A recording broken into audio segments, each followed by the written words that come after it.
Doctor R Phulmali, CDHO Rajkot. Supreme કોર્ટના કોમ્પ્લાયન્સની અંદર રાજ્ય કક્ષાએથી અમને લોકોને જે અધિક નિયામક 3 છે અમારા, મેડિકલ એજ્યુકેશન, પબ્લિક હેલ્થ અને મેડિકલ સર્વિસીસ, ત્રણેયની સહિત એક પરિપત્ર આવ્યું છે કે તમારા PHI જે છે પબ્લિક હેલ્થ ઇન્સ્ટિટ્યૂટ, એની અંદર કેટલા શ્વાન છે એની ગણતરી કરીને અમારે 3 તારીખ સુધી એ લોકોને માહિતી આપવાની છે.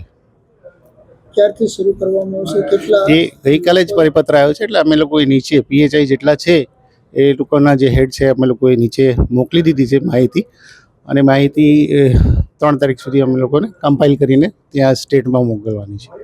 કેટલા લોકો સાથે રહેશે અને આમાં 55 PHI છે આપણા જે મેડિકલ ઓફિસર છે, એ લોકોને અમે લોકોએ જાણ કરી છે કે એમના થ્રુ નીચે જે પ્રિમાઇસીસ છે એની અંદર શ્વાનની ગણતરી કરીને એ લોકો કહેશે આપણને. બીજા 12 CHC છે, SDH 5 છે, DH 1 છે અને મેડિકલ કોલેજ 1 છે. એ રીતે દરેક જગ્યાએથી શ્વાનની ગણતરી કરીને અમે લોકો કમ્પાઇલ કરીને એ માહિતી સ્ટેટ કક્ષાએ પહોંચાડવાની છે.